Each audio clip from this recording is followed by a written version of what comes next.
Hello, my name is Kimberly and welcome to my channel, The Amazing Kimeth. Today we are going over the book Cadian Blood by Dembski-Bowden, which can also be found in the omnibus Honor Imperialis. So grab yourself a cup of recaf or Amersec and let's talk about this book. This book has us on the planet Kartha, where everyone is dying of plague, and it seems that the origin of the plague is lack of faith. And we find out that not only do people die from this terrible plague from the lack of faith that they have, but they come back as zombies. We are introduced to Thade of the Cadian 88th, and he's given information that he's not too happy about. He is going to have a commissar attached to his regiment that he doesn't want whatsoever, and he's also told that an inquisitor will be with him while he's on the world Kartha. We are then introduced to Inquisitor Bastian Caius, and he is in the middle of interrogating a heretic and finding information about the plague. There's more to it, but I don't want to give away any spoilers. But I really like how they set the stage for this Inquisitor. He does have a really cool personality, and I appreciate how he interacts with the Cadians in the story. The commissar that is attached to the Cadians is Tionenji from Garadesh, I believe is how it's pronounced. So he's not Cadian, and the Cadians are a very tight-knit group. They want to only be with Cadians. They only want to go to war with their brethren, by each other, because the world that they come from is such a tight-knit group, and from a very young age they're taught to train for war, so they want that camaraderie. Even their psyker is Cadian. So Tionenji, even though he isn't Cadian, he makes a really good impression, and he does get along fairly well with the Cadian guys throughout most of the story.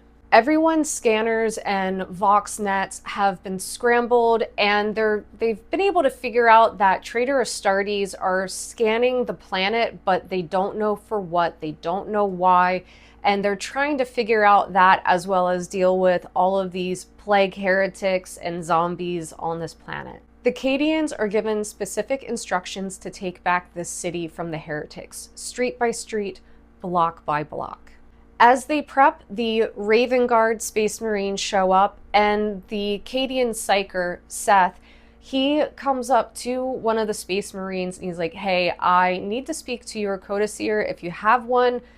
I'm having issues on this planet and I need to talk to someone who can help me out." And for those who don't know, a Codicil is basically the Space Marine version of a psyker.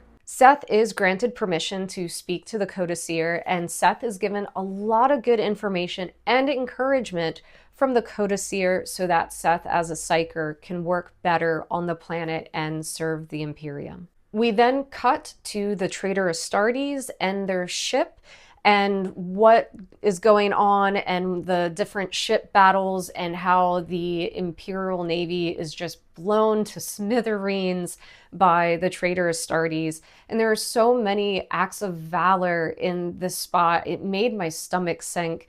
Just so many brave men on these ships fighting the Traitor Astartes and having just a terrible end. The main focus then shifts back to the Cadians, where there is a lot of fighting, there's a lot of falling back, and then the attempts of trying to regain the ground that they had lost. The men are beaten, they are battered, and they're realizing and dealing with the thought and the knowledge that the reinforcements are still weeks away from landing on this planet. And then with all of this going on, a traitor dreadnought shows up, and they have to deal with that as well. They then figure out that Seth, this lowly psyker that so many people have kept at arm's distance because he's a psyker, because he could so easily succumb to taint, that he's the one that the Inquisitor really needs. He's the key to helping the Inquisitor figure out what is going on this planet and how to stop it. And with the help of Seth,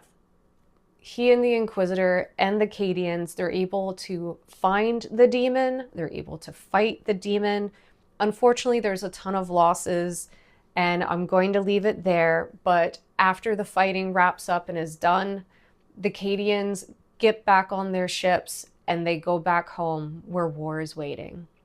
This book, Cadian Blood, has so many great inspirational quotes, and there are so many acts of glory, then the heroism and the brotherhood. They just wanting to take care of each other, watching each other's backs.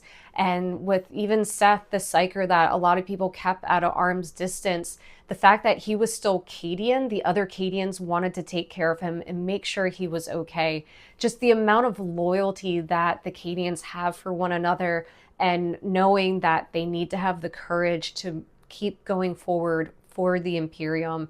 It was just really great to read that, and just the humanity of it all. It was really a great story.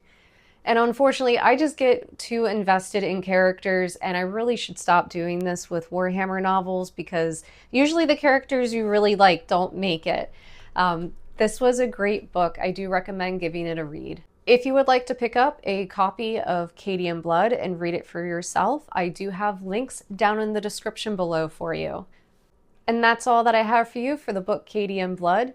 Have you read this book? What did you think about it? And what should I read next?